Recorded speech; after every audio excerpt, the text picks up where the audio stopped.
Making money with DeFi as a beginner involves using blockchain-based financial services without intermediaries like banks. Here's how you can get started. Yield farming and liquidity provision. Provide liquidity to DeFi protocols like Uniswap, PancakeSwap, or Aave. Earn rewards in the form of transaction fees and governance tokens. Be aware of impermanent loss, which can affect profits. Staking. Stake your cryptocurrency on networks like Ethereum, Solana, or Polkadot to help secure the blockchain.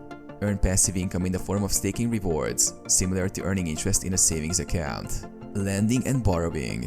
Use platforms like Aave, Compound, or MakerDAO to lend crypto and earn interest. Borrow against your crypto holdings without selling them, but be mindful of liquidation risks. Trading and arbitrage.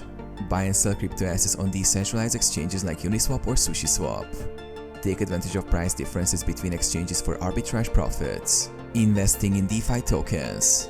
Invest in promising DeFi projects with strong use cases. Participate in IDO to get in early on new tokens.